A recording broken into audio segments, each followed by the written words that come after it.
Welcome back to JayCalsView. This is a presentation of Alliance-Wrestling.com, your number one source for news and information for the National Wrestling Alliance and the United Wrestling Network.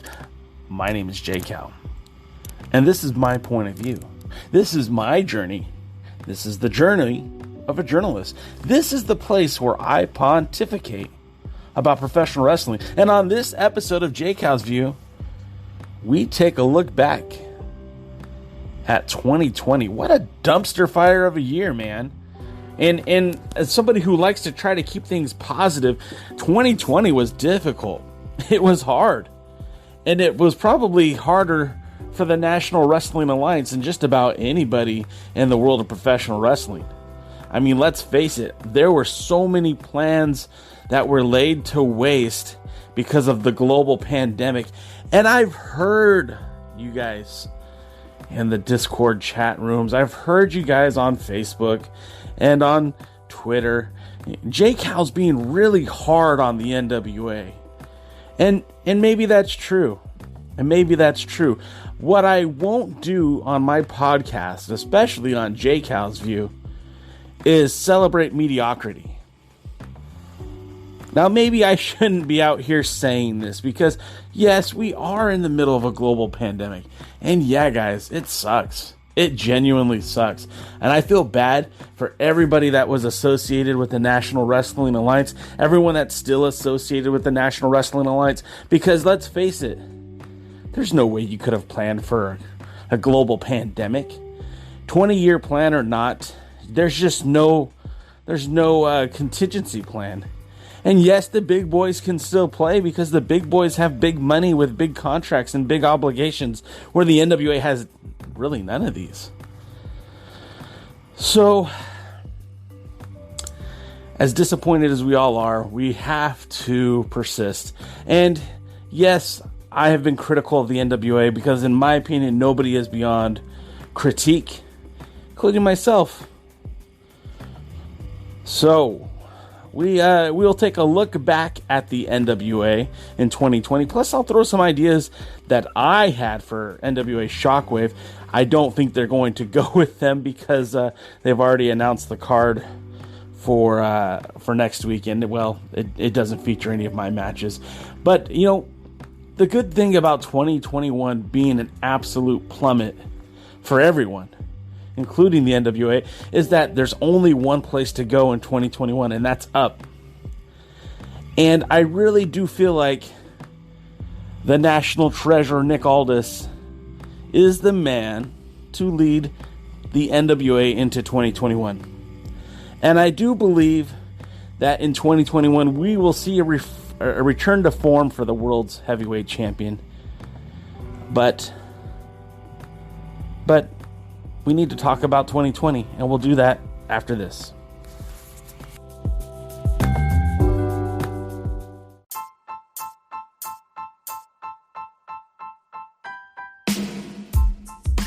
NWA in 2020 was not pretty. I mean, 2020 had all the makings for a stellar year for the National Wrestling Alliance. They would crown a new champ, or three new champions actually, at Hard Times. Eli Drake and James Storm would defeat the Rock and Roll Express. Yes, that Rock and Roll Express, along with the wild card to win the NWA Tag Team titles. Thunder Rosa would defeat Allison Kay to win the NWA World's Women's Championship. And of course, Ricky Starks would win the TV title tournament and become the first ever NWA television champion in the modern era.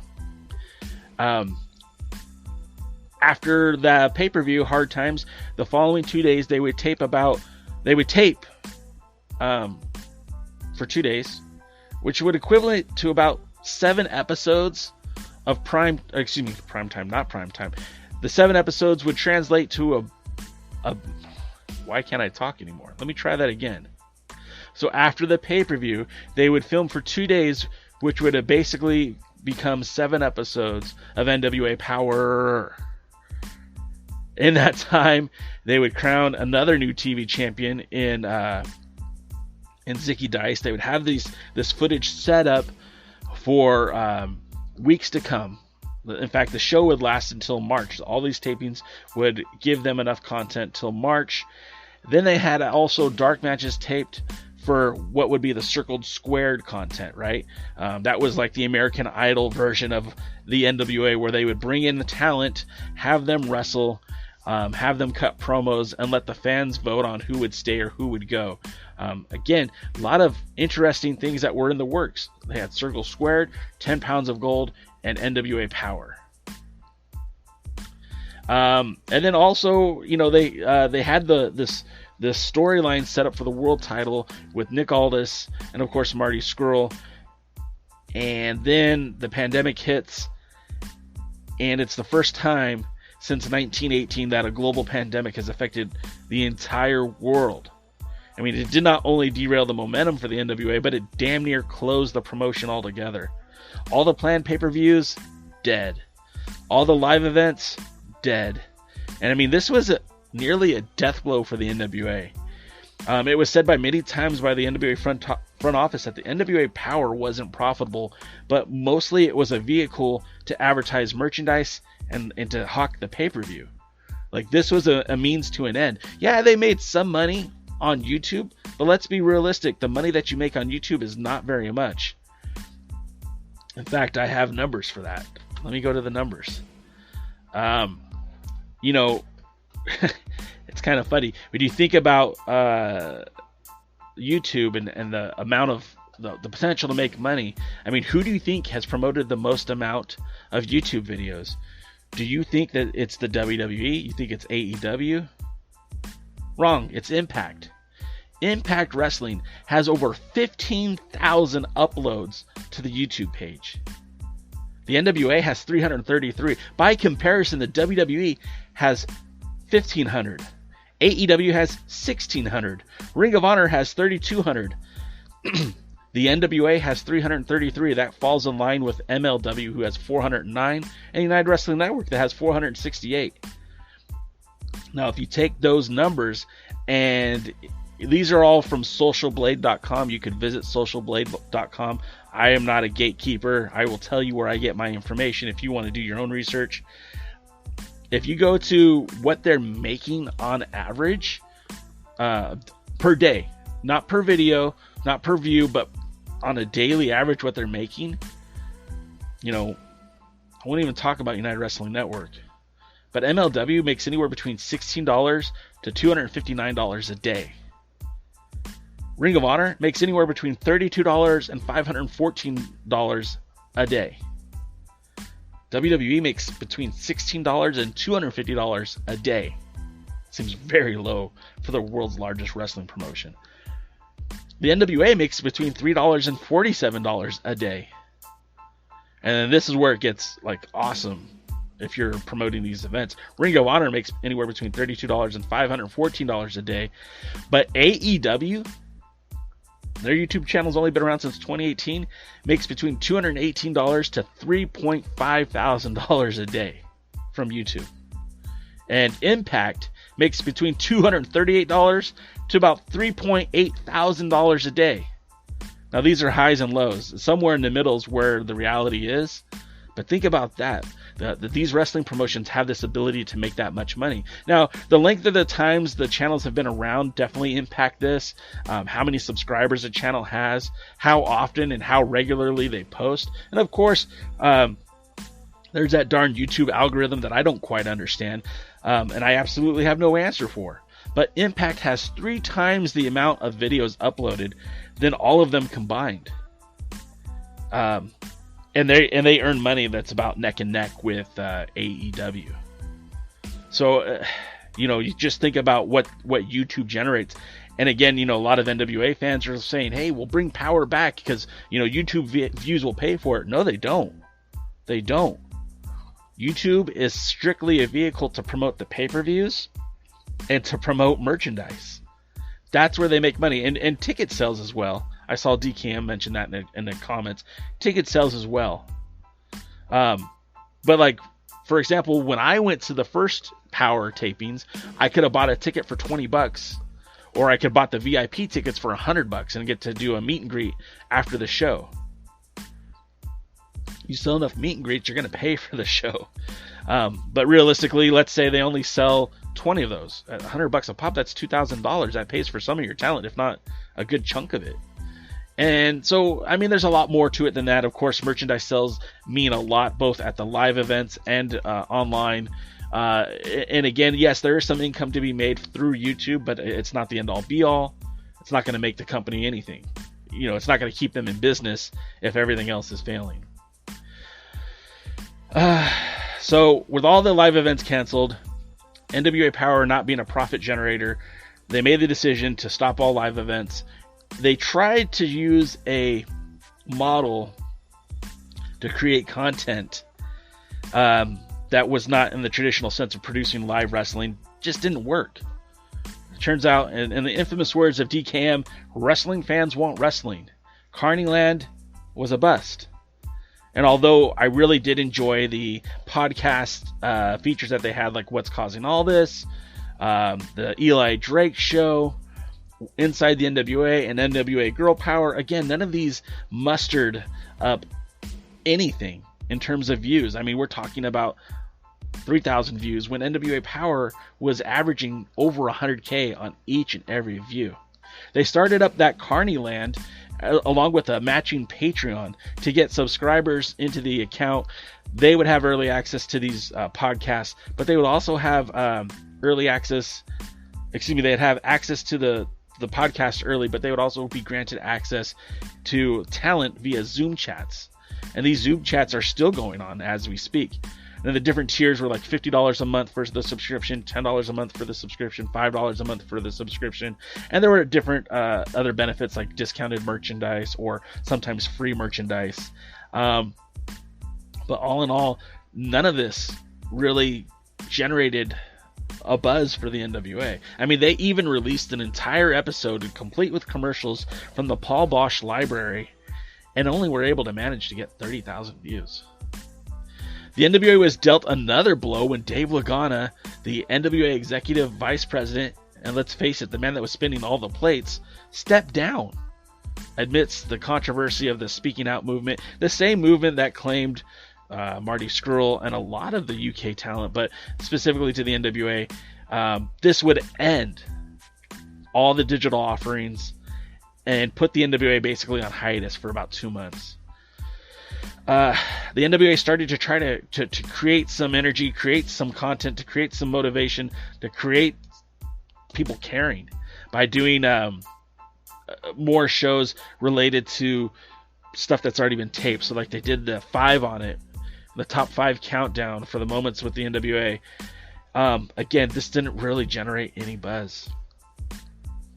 True to form, the partnership with the United Wrestling Network kind of did create that buzz that they were looking for. In fact, it got people talking again. Mike Bennett versus Nick Aldis really did have a lot of buzz behind it. So much so that the 10 pounds of gold, which was the first 10 pounds of gold that they produced since December of 2019, had over almost 60,000 views. It felt like the YouTube channel was starting to get back into it, right? It felt like people were starting to care again. And then, of course, all that kind of stopped because there was no more content being created. It just wasn't.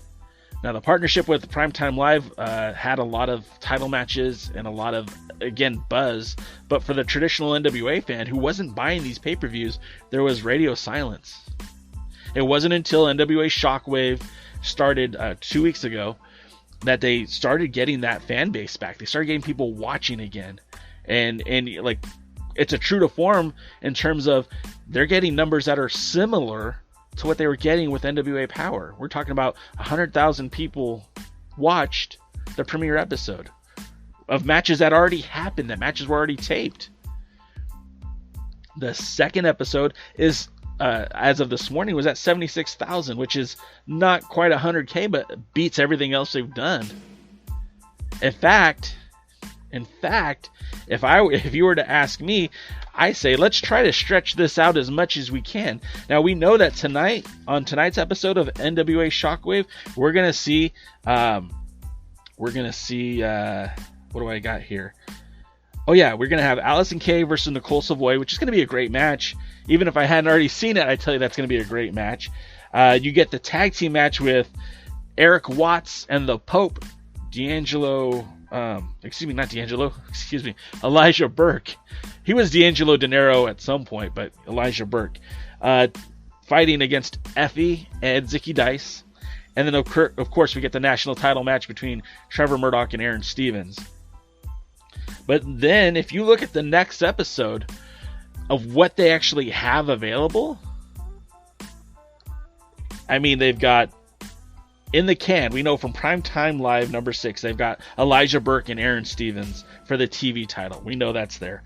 Primetime Live number 7, the Women's Championship match between Serena Deeb and Thunder Rosa. We know that's there. And then Primetime Live number 9, we've got Stevens and his mystery partner versus James Storm and Eli Drake. Those are the matches we do know that are there. But hold on a minute, because that's one episode. And if, hate to be the spoiler alert, but all the titles change hands on that show. So, far be it from me to tell the NWA what to do, but I'm going to tell the NWA what to do right now. Because we know for a fact that there are several dark matches that never aired from NWA Power. 2 of which are Lindsay Snow, the American Kaiju, taking on Rocky Radley. And of course, it was more tongue-in-cheek, but the 6-man tag match with Eli Drake, James Storm, and Trevor Murdoch versus Aaron Stevens, the Question Mark, and Orange Santa. Orange Santa, for those of you guys don't know, is a fan from Tennessee Titans fan who shows up at the wrestling events because he resembles Santa Claus, dresses up as an orange Santa Claus, and he was at every single Power taping. And this was never meant to make it for air, but I mean, at this point, why not? It actually has some continuity. If they put this match on next week, it kind of builds to that NWA Tag Team title match. But they probably won't, although they should. And if they have carte blanche to use more footage from the United Wrestling Network, well then, I mean, they have the Fred Rosser versus Chris Masters versus James Storm, the triple threat match from Primetime Live Episode 5. They've got Lindsay Snow versus Ruby Reyes from Primetime Live Episode 10. And of course, the dark match where Nick Aldis has a non-title match. All that should be used to make this into maybe 2 episodes, maybe even 3. But that's me. That's my point of view. I mean, what's yours?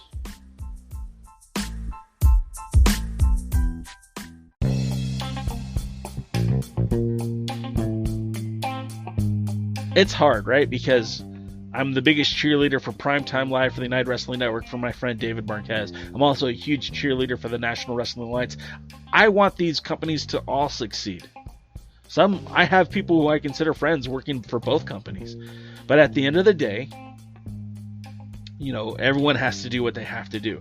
Primetime Live, we did not get any kind of indication that there would be a secondary show for the NWA featuring matches from Primetime Live. Initially, when it was announced, Primetime Live was supposed to be its own vehicle, and that there would be NWA content shot separately. Now, the relationship with the United Wrestling Network and NWA changed dramatically through this course. I don't even know if they're even still working together, to be quite honest. And we saw towards the end there were no more NWA matches. That's why the Shockwave is going to be held to just maybe 4 or 5 episodes, because there just is no more content for them to use. And I think this should be very eye-opening to the NWA, because although Primetime Live doesn't have 100,000 views on their pay-per-views, the NWA did get 100,000 views with recycled content. Let me say that again. The NWA did not. Primetime Live did not get 100,000 buys doing these weekly pay-per-views, but Shockwave did. There is an NWA fan base that's there that does not want to pay additional content. Maybe they'll buy pay-per-views, maybe they'll buy t-shirts, but they're not going to pay for live weekly wrestling. If the NWA, 2021, they're going to have to do some sort of pivot. They're going to have to make some decisions, whether it be doing a Patreon not a Patreon, but like a weekly pay-per-view, or again, only making content available on Patreon. They're gonna have to figure out something in order to survive. the partnership with Primetime Live was great for them because it put their talent on a big bright stage, and then they were able to take the best of that and re-release it. If that relationship is no longer going forward in 2021, and they don't have the means to produce television as of now, how are they going to continue to produce content? Furthermore, if they're not producing content, that means they don't have a distribution for merchandising. They don't have pay-per-views right now because they're not promoting live events. So maybe they do just take a knee until this whole pandemic is over, which, I mean, that might be the responsible thing to do, but I think that's going to totally kill their fan base.